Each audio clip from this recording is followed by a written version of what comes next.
Inside the locker room for a Friday, the 20. How did I get to 20?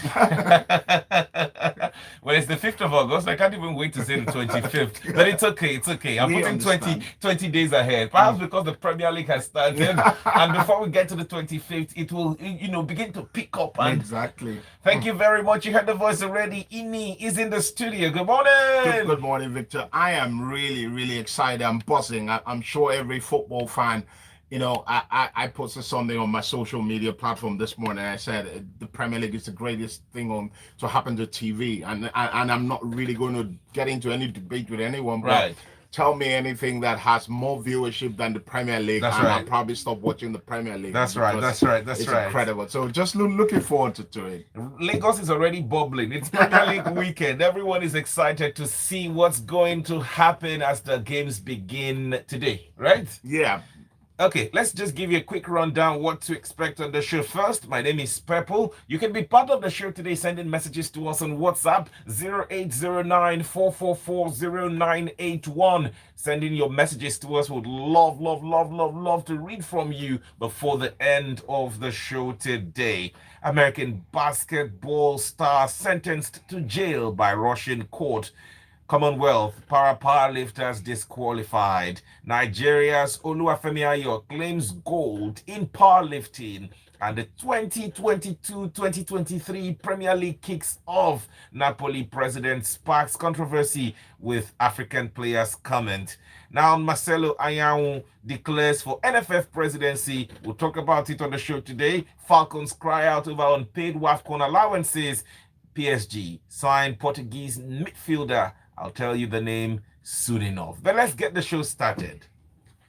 A Russian court has sentenced U.S. basketball star Brittany Griner to 9 years in prison on drug charges. Griner, 31, was being held out of the courtroom, led out of the courtroom in handcuffs, and she was heard saying, "I love my family." The double Olympic winner has admitted possessing cannabis oil, but told the court she had made an honest mistake. It's a really sad one, and sad because when you think about the fact that her career, basketball career, has been cut short, and it doesn't really feel good, even as a neutral, and even for every basketball fan, for every American, every sports fan, you never like to see a sports person go through this. But I don't know how to feel. I don't know how to react. But I just feel like in the end, you'd say if she's guilty of the crime and she has admitted being guilty of it,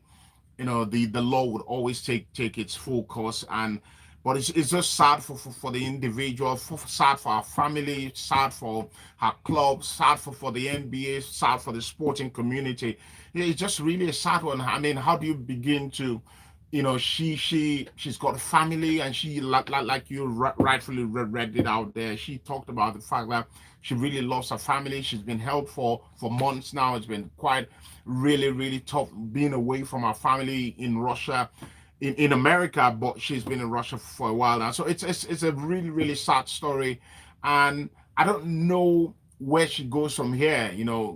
Obviously she's going to do her time. We heard the American president come out, Joe Biden, talk about the fact that she doesn't think that he doesn't think that the Russian government or the law in Russia should be holding Brittany Griner, but the law is the law. I don't think that Biden should even say anything now, because he was more interested with the Russia-Ukraine invasion rather than this. She was picked up on the 17th of February. Yeah, exactly. And you had expected that the US would begin negotiations with them. It was just last month, towards the end of last month or early this week, that we heard proceedings are beginning. They were going to exchange Brittany Griner for a particular Russian that they have in the US. That was what was going to happen. But I'm not sure they were able to pull through with that negotiation. And finally, we're seeing Griner spent 9 years in jail.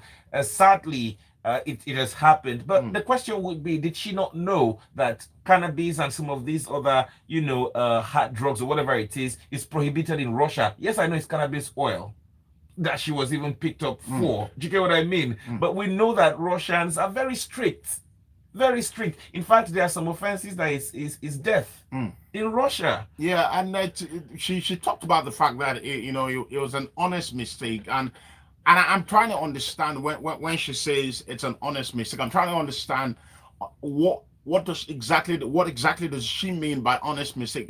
Well, was it a situation of ignorance? I mean, was it a situation, because you rightfully put it out there? Well, was it a situation of she didn't have prior knowledge that things like this where we know contraband, like Exactly. in Russia, did she not have this idea? Because if she didn't, I'm just wondering, is the law not too harsh on her? I'm just wondering. I can imagine, but it's Russia we're talking about. There are also reports this morning of Justin Bieber offering to help Brittany Griner. It says he'll get her back to the US in any way he can. And I'm like, if the president of the United States... Yeah, of course. I mean, it's really a sad one. And Justin Bieber is a big name, but I don't see how much of help that can be offered at this point, because I mean, she's been sentenced already. I'm wondering if there's a provision for an appeal. I'm wondering if there's a provision for appeal, and even if she appeals, how good a case does she have to be able to get herself out of this really sad trouble? And I don't know how this is going to end, but obviously every sports person, every neutral wants Brittany Griner to go back to a normal life and play basketball. All right, let's keep it going now to some Commonwealth Games story for you, where Nigeria's stranglehold on powerlifting at the Commonwealth Games ended in stunning fashion when the Paralympic gold medalist Latifa Tijani and Onyechi Gift Mark were disqualified from the women's lightweight competition due to a late arrival to a kit check. The country had won all 12 gold medals in the sport at the games dating back to Manchester 2002, and Tijani or Mark were expected to provide another victory for Nigeria. What happened? Embarrassing. What the hell happened? Nigeria happened to those people, and it's quite sad, because when things like this happen, you would think that at the end of the day, someone will be held accountable. So, please wait. Is it African time or what exactly? Because they arrived 25 minutes late. I don't know. I mean, Victor, when you say things like this, I don't know if it's. I don't want to say it's something that is inside us. I don't want to say that. I just feel that the lack of accountability in this nation allows people to get away with murder in quotes, because people are being irresponsible. I can tell you for free that someone's negligence, someone's irresponsibility, someone's lack of doing what they should do has cost these people an opportunity to perform at the world stage. And it's a real shame, because in the end, you would think that somebody would be held accountable, somebody would resign, somebody would be fired, someone would be suspended. But that is not going to happen. And that's the sad part of it. I feel very sad for, the both of them, because Nigerians had real big hopes. Yeah, exactly. With these two ladies, did it before 2002, hoping that we could do it again as a country in 2022, almost 20 years after, but they were disqualified before the start of the competition, like we already said, because they arrived 25 minutes late to kit check, and they appeared visibly distraught on footage at the event. They were, you've got to be angry. Yeah, and the reason they will be angry, the reason they will be frustrated is clearly because they know it's someone's fault. I mean, if it's something that it was a force of nature or something that you couldn't really put a blame on anyone, it's quite understandable. But to think about the fact that there's a possibility and there's a big chance that it's an individual that has cost them this. I mean, it's they've got every right to fume. They've got every right to really be angry, and it's a sad one. It's in Nigeria. Interestingly, the Ministry of Youth and Sports are saying that they did not arrive late for that event. That there was also no query about the kits, as they were approved at the technical meeting held on the 1st of August. That's what... Save face. I think this is just saving face. I just feel like, what did you expect the ministry to do? I know they don't want to be thrown under the bus, so they will come out and defend themselves. But if the organizers of the competition say, you are 25 minutes late, you are 25 minutes late. And there's no question about that, because they've got rules. And I'm very sure that these are rules that the Ministry of Sports would have known before now, that this is how these things work. This is not Nigeria. This is the United Kingdom. And these people are, for the lack of a better word, they are studying organization. They are really organized. The British people. You know, in fact, even put it where the event was for 1:45 p.m. They arrived at 2:10 p.m. You know how, for instance, in Nigeria now, 1:45, 1:45, you would think it's for 2 o'clock. If someone says, sorry, let's have a meeting at 2 today. Let's have a meeting at 1:45. He said, maybe 2 o'clock. He wants me to appear 15 minutes before time. Yeah, exactly. And at the 2 o'clock, they became 10 minutes late again. And look at what happened. Let's go to some other news that at least can bring hope and make Nigerians smile this Friday morning. Oh, of course, Nigeria's Folashade Oluwafemi Ayo has clinched gold medal for us, Nigeria, in the women's heavyweight powerlifting event at the 2022 Commonwealth Games. In fact, she broke the world record after lifting 130 kg, 150 kg, 155 kg to score a cumulative points of 123.4 points to win another gold for Nigeria yesterday evening. Ini, can you lift 155 kg? No chance. I mean, not a chance whatsoever. But congratulations to Folashade. Congratulations to Bosse, who won silver as well in the same category.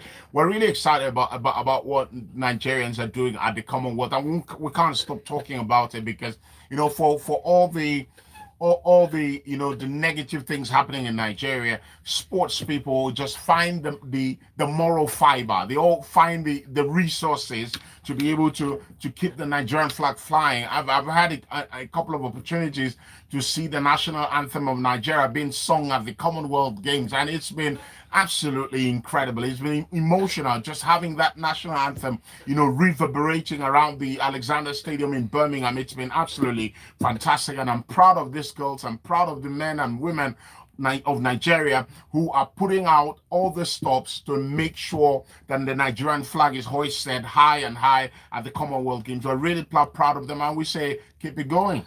Now, I want to also break this down a bit. When we talk about Folashade Olufemi Ayo, this is para Olympics, right? No, yeah, exactly. Yeah, and she's living with a disability, right? And she was able to lift that weight, 155 kg. Impossible is nothing. What? Impossible is nothing. The great Muhammad Ali put it really nicely. He said impossible is a big word thrown around by small people, and I think that these para, whether it's weightlifting, para athletes, they absolutely make impossible nothing. And it's quite incredible, because when you put it in the way you put it, it's just to be able to break that mental block in your head where you feel like you pass that stage in your life where you have self-pity, right, and start to believe that you can achieve anything you want to achieve. And that's what they do with this para sports. It's quite incredible. I'm so proud of her, really. Yeah. I'm on my 2 feet.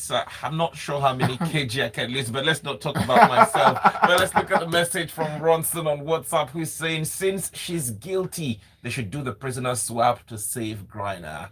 Ronson, thank you very much for your message. We'll take more messages right after the break. Keep them coming. 0809 444 0981. We're streaming live on YouTube. It's Smooth 981 FM Lagos. 98.1. Ooh. Imagine a life with zero worries. Imagine a world where you're relaxed and free, where all your dreams. With Page Financial, you have zero worries when it's time to pay your bills, rent, school fees, application. With PM making it easy for you. Visit our website www.pagefinancials.com or call 01 700 7213. Page Financials, taking you further.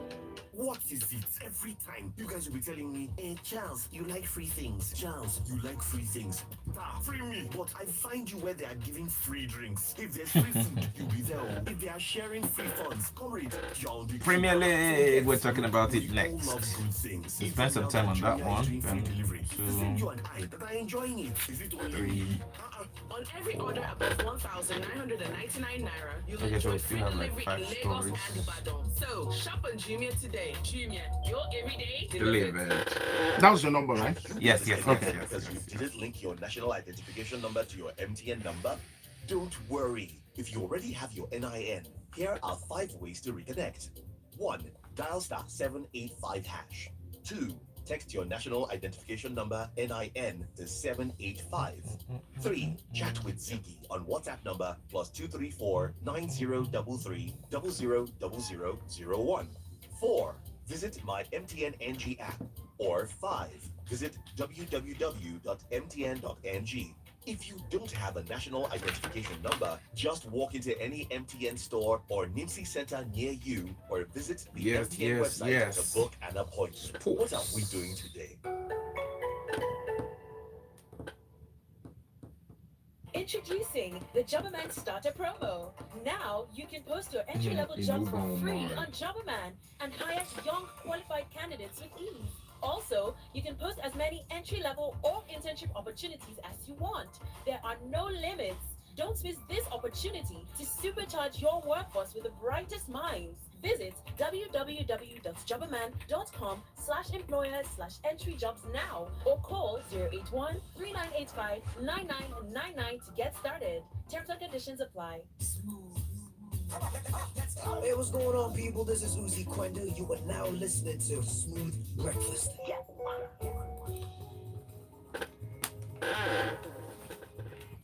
And we're back right inside the locker room with some big news for you.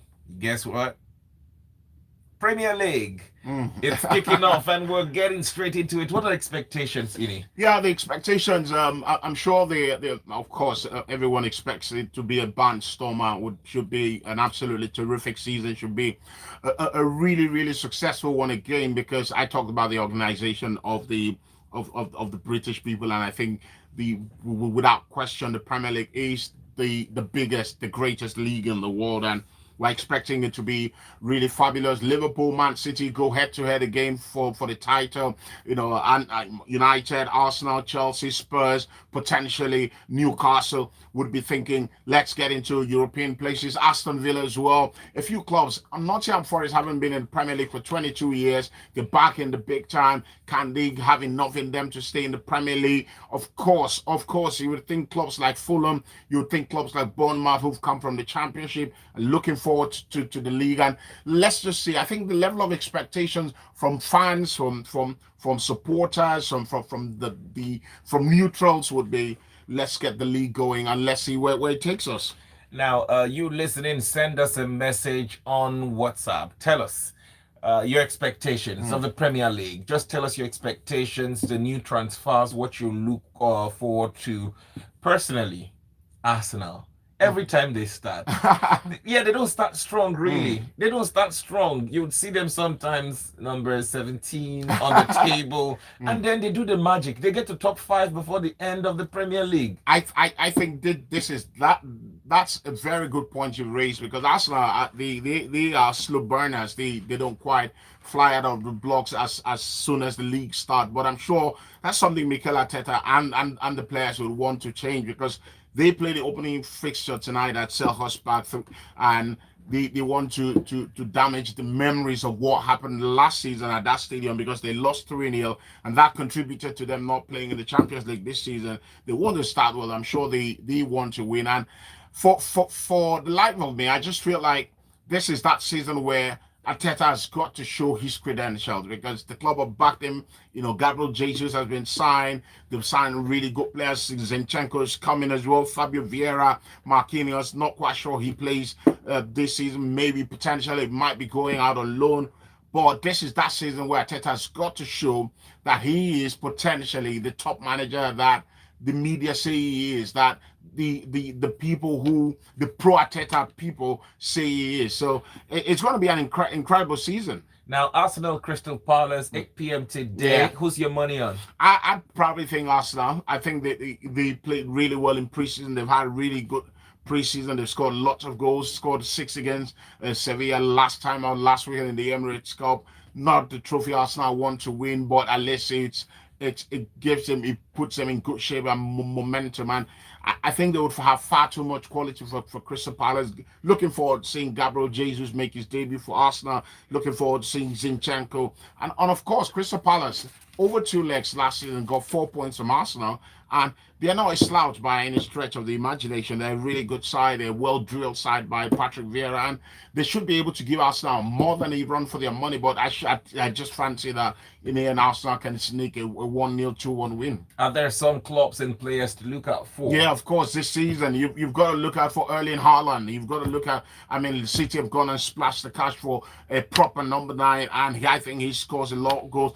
I'm looking for Zinchenko as well. I think he wasn't playing as much as at Man City, and we'll be looking forward to playing. You've got to look out for Darwin Núñez at Liverpool. What a player. What an incredible Uruguayan.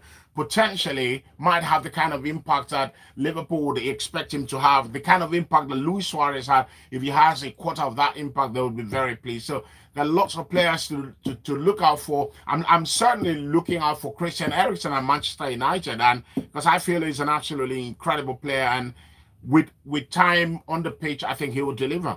New rules. Yeah, the new rules. One of them is the new substitutions rule, where you have 5 substitutions. You have From 3 3? windows. Okay, yeah. From 3. Now you can have 5 substitutions in a game, but Right. you have 3 windows in a particular game to make those 5 substitutions, and I think it's good. The fact that players are playing far too many matches, the fact that the World Cup is happening in the middle of the season, means that it's important that we have that rule, having 5 substitutions, so that we can make players, lessen the rigors that the players have to go through in playing a football match. What you think about Nottingham Forest? Yeah. 23 years in relegation since 1999. They're making a comeback in 2022. Should we look out for this? Yeah, guys? I think we should. Famous old club, Nottingham Forest, and they've got a really good manager in Steve Cooper.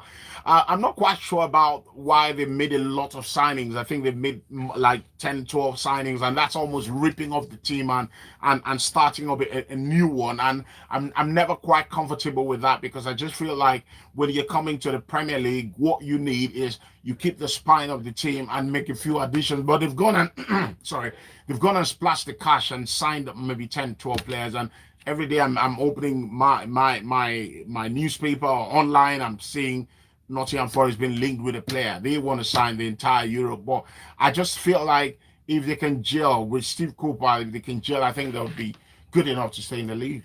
Now, so much about Premier League, but let's keep it going now to Napoli president, who remarkably stated that he will not sign any African player for the club unless they agree not to play in the Africa Cup of Nations. I saw that story and I'm like, I think it's one of the most careless statements you can make as a club president. I think that was a really, really bad statement, and I quite understand his sentiments. I quite understand the fact that the frustration with signing players, you pay them big bucks and then they go away for a month at a very key period in a season. I quite understand the frustration, but to come out and say that you will not sign African players when you have got a couple of African players in your team, Seaman and Frank Zambo Ongiza from Cameroon in your team, it's a very careless statement. And I think he wasn't thinking at the time. I just don't feel that it was a carefully thought out statement. I don't want to agree when you say he wasn't thinking. He had thought about it and then he had to say it.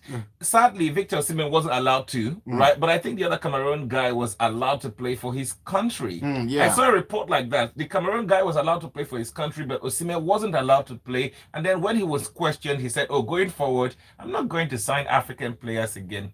For the life of I think it's nonsense. I didn't want to use that word, but I think it's nonsense. It's absolute nonsense. I think it's a blatant disrespect to the African game. It's a disrespect of African players, because the amount of quality the African players over time. I mean, the best African player they've had in recent times is Kalidou Koulibaly, and they sold him to Chelsea, and they got some good greed for it. And I think it's disrespectful. And in in any case, I just feel that is something that he's got to come out and say, I'm sorry, I shouldn't have said that. All right, let's talk the NFF now. We're head scout of Gulf United Football Club, Dubai United Arab Emirates coach Marcel Ayawu has swelled the number of candidates jostling to take the reins of office from incumbent Amaju Melvin Pinnick as the federation election draws nearer. I think without necessarily trying to sound like I don't believe in what he wants to do, but I just feel it's a tall dream for him. I think that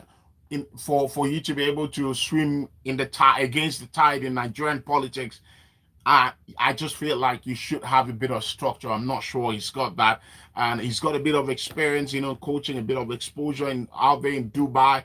But Nigerian politics needs a bit of structure. But he was assistant coach MFM now. Yeah, but that's not enough. I'm sorry. Administratively, being a coach and being an administrator are two different things, and I just don't feel he's got enough clout. I don't feel he's got enough base to be able to challenge for that position. But it's good to be in the ring. It's good to throw your heart in the ring and let people know that you're interested in building football. You're interested in contributing your bit to Nigerian football. So I think it's a good one for him, but I'm not sure that would fly in the end. And the Super Falcons are still waiting for the country's, the NFF and the Sports Ministry to settle outstanding debts from the last women's WAFCON, right? Just last month. And as well as other trainings and other debts that are owed to them. What is going on?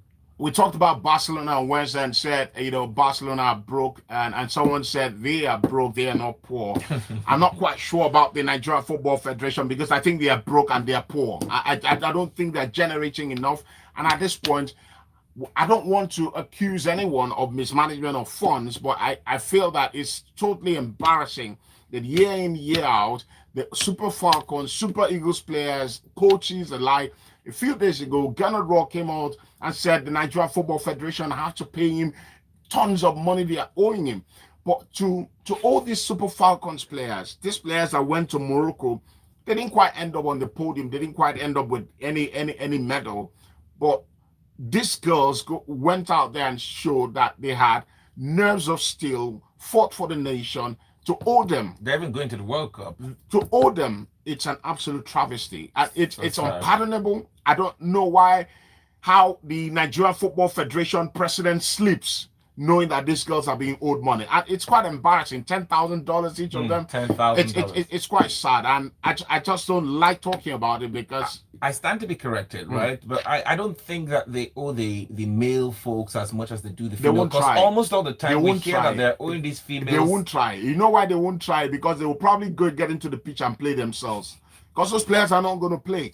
The male players will not play because you don't owe. When you owe players, I understand when people say, "Oh, you've got to be patriotic. You got to play for Nigeria." I don't mind. Africa is a different continent. When you come to Africa as a European player, a European-based player, you have family, you have friends, you have everyone. Right. With a weight of expectation. Right. And the money they get from these players, and I'm telling you from experience, the money they get from the NFF is what they use to settle people at home. It's not like they take it. So when you owe them that money, you make them look bad in front of their friends. You're putting more pressure on them.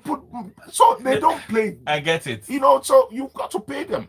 Well, Sanchez has signed a 5-year contract with French champions Paris Saint-Germain until June 2027. Such a long. That's after our next election after 2023. You can tell he's settled. He's settled when you sign a long contract with big spending Paris Saint-Germain. They've got a big wage structure and they pay crazy money, and it's good for Renato Sanchez. I like the kid. I think he's been burgeoning for a long time. Real talent, but hasn't really lived up to his potential. Let's see if going to Paris Saint-Germain will give him a bit of a kick on the backside and give him that build that you think he can be, because he's a good footballer, but hasn't really matured into a top-class, world-class, consistent performing player. And that's something I hope that he can do at Paris Saint-Germain.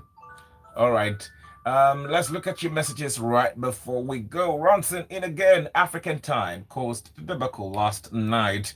Jesse Nojoy saying, I can guarantee you there were never a negotiation breakdown between Russia and America. My guess is that Putin had jumped the chance to pay Biden and America back for the interference with the Ukrainian war. Josh is saying this is a World Cup year. Please, what's going to happen to the leagues when the show kicks off? Okay, the leagues will go on break. Obviously, the Premier League will go on break a week before the World Cup start. Most leagues would go on break as well. It's never happened before. It's very novel, and it's quite incredible because the players will stay on break. The ones who don't go to the World Cup take a bit of a vacation for 1 month and come back at the start of at the end of the World Cup. So the leagues go on break and the World Cup takes center stage. I take one more message and we call things call things quick for today. Alphabetically, Arsenal always on top. I dare Napoli president to say that to South Americans in his club. We are Africans. Are we as Africans who tolerate too much nonsense? Yeah, I totally agree. It's money. You left Nigeria and went to the play there. Collect the money, Joe. I keep wondering what the motivation is to play for Nigeria with all the burden on them. What's the motivation? Love for country. That's how we wrap things up here. Thank you very much. Thank you, Victor, for a Fari show this morning. We're doing it again on Monday at 8:15 a.m. Go watch Arsenal. I don't encourage, but hey, I'm talking about bets really, because Arsenal can just give you heartbreak, but not at the start of this. We'll talk about it on Monday, God willing. My name is Purple. Enjoy the rest of your weekend. Arsenal will disgrace you. Thanks, man. Yeah. Thank you very much.